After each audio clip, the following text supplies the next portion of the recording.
السلام علیکم، ڈاکٹر امجد چیمہ اپنے یوٹیوب چینل کے ساتھ حاضر ہے۔ اس وقت آئی ایس ایف کے ٹائیگر ہمارے پاس بیٹھے ہوئے ہیں۔ عمر امین ہیں ان کا نام ہے، اور یہ ڈپٹی کنوینئر ہیں فیصل آباد کے آئی ایس ایف کے۔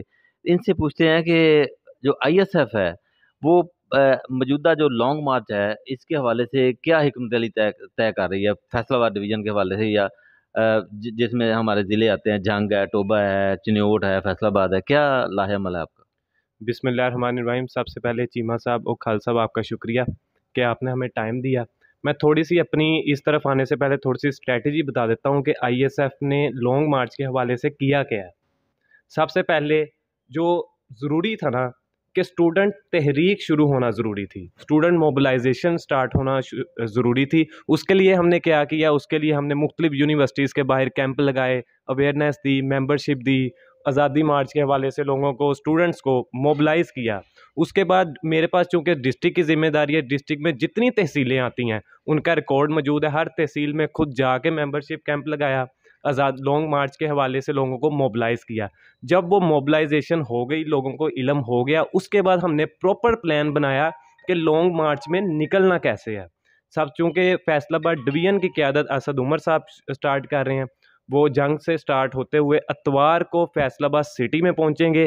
ہماری اسٹریٹجی یہ ہے کہ پورا ضلع فیصل آباد انشاءاللہ سٹی فیصل آباد میں اس بہت بڑے قافلے کو ریسیپشن دے گا، اور ان کے ساتھ ہوتا ہوا لانگ مارچ میں شامل ہو کے ہر اول دستہ بن کے ان کے آگے کھڑا ہو کے انشاءاللہ اسلام آباد تک پہنچے گا، اور پنڈی اور اسلام آباد دونوں میں انشاءاللہ جسے کہتے ہیں نا کانپیں ٹانگ جائیں گی، وہاں پہ کانپیں ٹانگ جائیں گی آئی ایس ایف کی موجودگی کی وجہ سے۔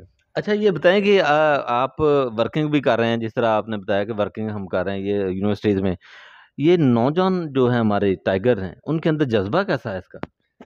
یہ تو اب یہ دیکھیں کہ شروع سے جب پاکستان کی تحریک شروع ہوئی تھی، قائد اعظم نے آل انڈیا مسلم اسٹوڈنٹ فیڈریشن کا قیام، اس کے بعد جب وہ آل انڈیا مسلم اسٹوڈنٹ فیڈریشن بن گئی، اس کے بعد آپ دیکھیں کہ برے صغیر میں مسلم لیگ نے واضح اکثریت حاصل کی۔ جو اسٹوڈنٹ تحریکیں ہیں وہ ہر چیز کی کامیابی کے لیے، ہر تحریک کی کامیابی کے لیے بہت ضروری ہیں۔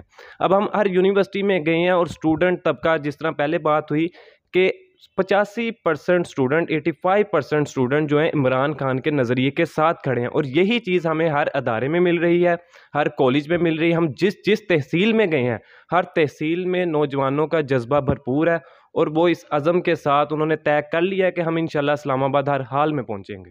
اچھا، یہ بتائیں عمران خان پہ بزدلانہ حملہ ہوا ہے، تو اس کے بعد ہمارے جو نوجوان ہیں آئی ایس ایف کے خاص طور پہ، انہوں نے کیا کوئی ایسی سیکورٹی کا کوئی لاہ عمل بنایا ہے اپنے لیے، اپنے کپتان کے لیے؟ دیکھیں، ہمارے لیے جو آئی ایس ایف کے لیے سب سے زیادہ ضروری ہمارے کپتان کی سیکورٹی ہے۔ ہم نے تو سر پہ کفن باندھ لیے ہوئے ہیں، ہمیں کوئی پرواہ نہیں۔ دیکھیں، آزادی حاصل کرنے کے لیے قربانیاں دینی پڑتی ہیں۔ پاکستان کی جب تحریک تھی اس میں بھی بہت سی قربانیاں دی گئیں۔ اب ہم نے جو حقیقی آزادی حاصل کرنی ہے اس میں بھی اپنی قربانیاں دیں گے، لیکن اپنے لیڈر کی حفاظت کو بھی ہم ضرور رکھیں گے، حفاظت ضرور کریں گے، اور ہم کرنا جانتے ہیں جس طرح پہلے کرتے رہے ہیں۔ جی، یہ آئی ایس ایف کے ہمارے ٹائیگر تھے، اور انہوں نے یہ عزم کیا ہوا ہے کہ کپتان کی سیکورٹی ہم کریں گے، ہم انشاءاللہ خون کا آخری قطرہ بھی خان کے لیے دینے کے لیے تیار ہیں۔ یہی جذبہ آئی ایس ایف کا ہمیشہ سے رہا ہے، اور اب بھی یہی ہے۔ اسی کے ساتھ ڈاکٹر امجد چیمہ کو اجازت دیں، اللہ حافظ۔